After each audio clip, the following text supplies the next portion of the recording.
Hi there, Janet Fritz here for Galaxy Girl Creations. Welcome to my channel. Welcome to another day of Kit Conspiracy. Today is the first day that we are using our Simple Stories What's Cookin' collection, and we are playing along with Mixed Media Mayhem, which was to use stencil, ink, and wood grain. That is the recipe for today. So I am using this awesome stencil from Sandy over at Scrapbook Reflections. I really loved the drippiness of this. I've used it a couple of times before, and I think it's perfect for not just foodie type layouts, but it'd be great for like Halloween, especially if you have those kind of gory type of costumes. It'd be great for drippy blood or whatever. I don't know. There's a lot of uses for it. I'm using it as though it's like the frosting on a cake dripping down, or over the edge of the bowl when you're mixing up the batter type of a deal. So I just think it's really cool and I love it. I will put a link for it down below in case you are interested in that. I am using some Tattered Rose Distress Oxide ink as well as some Spun Sugar Distress Oxide ink. And I'm just applying it through a blending brush, and I just took the stencil off because the top of the stencil was kind of getting caught up in it, and that's in my blending, and it worked out great because I can just come in from the top of the paper and kind of darken up that area. I want it to kind of be a pink to peach kind of a look, and I'm really liking the way that it is coming out so far. I am at a retreat while I am working on this. That's why my background or my desktop looks a lot different than it normally does.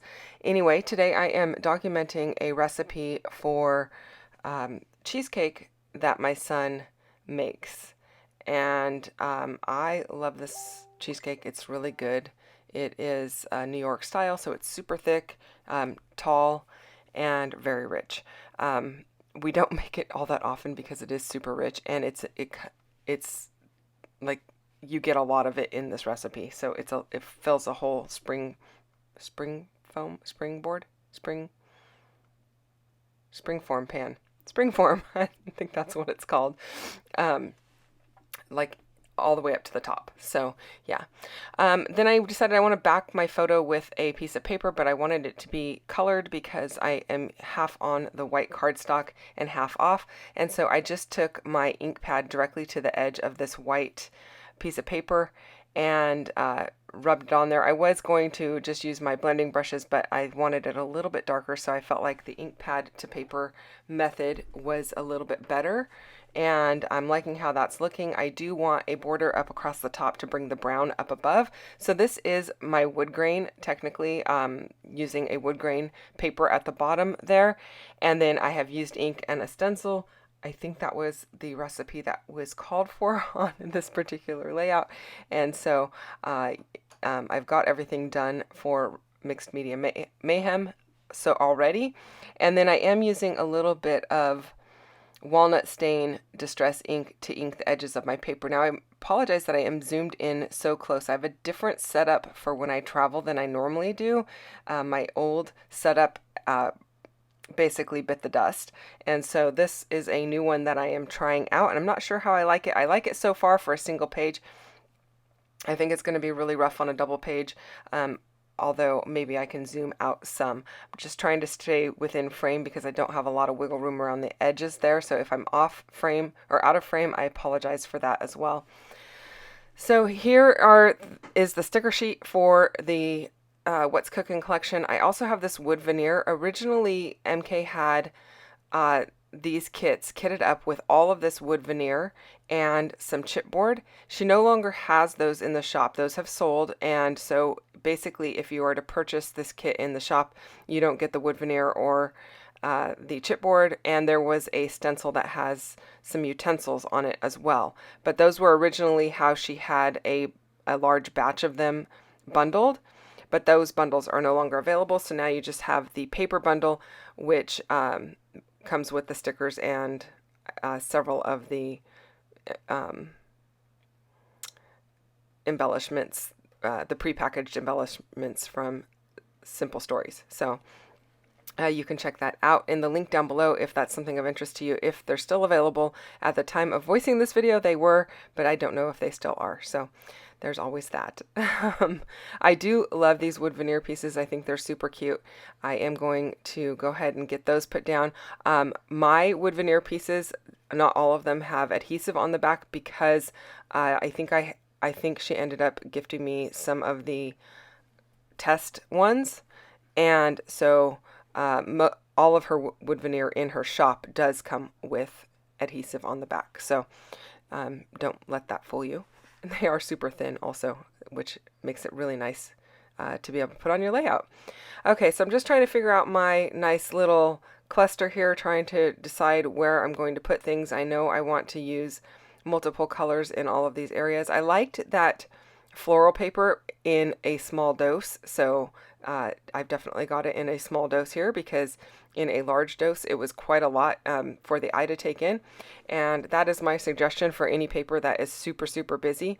Pair it with something else that is simple, that gives your eye a place to rest, whether it's white paper or something like this wood grain, which is very easy on the eyes because it's just a tone-on-tone pattern. It almost reads like it's a solid.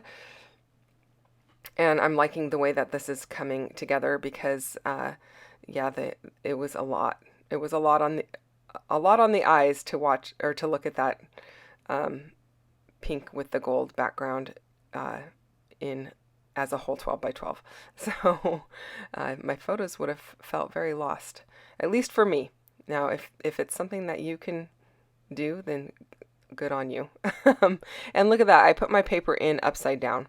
I don't even think I go back and change that because, and the only reason I say that is the flowers are kind of upside down, I think.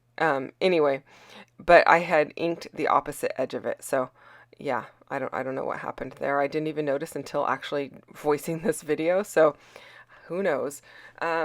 My border up at the top, I did have to leave a little gap in it to make it stretch all the entire 12 inches because it is a sticker, so it's on the sticker sheet, and there is no it doesn't go all the way to the edges on the sticker sheet, so I definitely left a gap up there, and I will fill that in with some sort of sticker or embellishment to cover up that little gap. Now I'm just figuring out the placement. I do love this little chipboard piece, so I'm going to use that. And then I do use this Let's Eat piece right up top with the kitchen shelf, and I think that's super cute.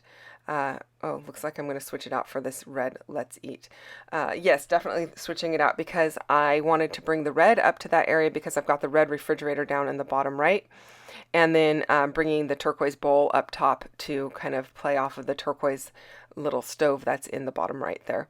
And then I took my Distress Oxide ink and spun sugar and went straight over the top of that chipboard piece, which is going to be kind of like back in the day when you would do, I don't know if you remember, not color forms, oh my gosh, I can't remember what they're called, but you take the crayon and rub it over the top. Fashion plates. I don't know if you had fashion plates when you were a kid. I had them, but that's kind of like the same idea, is the ink is getting on the raised surface but not on the recessed surface, and it's a really quick way to color up your chipboard. And then I'm going to add this little mixer to the top of the refrigerator there. While I finish up my layout, I want to remind you there are a bunch of people playing along with Mixed Media Mayhem. You can go and join the Facebook group and see the recipes or inspiration pieces that are coming up in the next few weeks and play along if you'd like. You can also see all of the inspiration by checking out the playlist that is down below in the description box. And look at that, my camera is definitely zooming in without me wanting it to zoom in, so I'm not sure what that's all about, but anyway, oh, that's so distracting. I'm so sorry, you guys. That's why I'm not sure if this new setup is going to work, because it's kind of doing its own thing. Also, don't forget to go check out what MK is doing for Kit Conspiracy today, and don't forget to hit the thumbs up button if you enjoyed this one, and subscribe if you're not already subscribed. I would love for you to come and join me over at my channel each time I release a new video, so hit the bell if you want notifications. And that is it, you guys. Thank you so much for watching. I hope you had a great day today, and I will be back again tomorrow with another one, so come back and see me then. Thanks for watching. Bye-bye.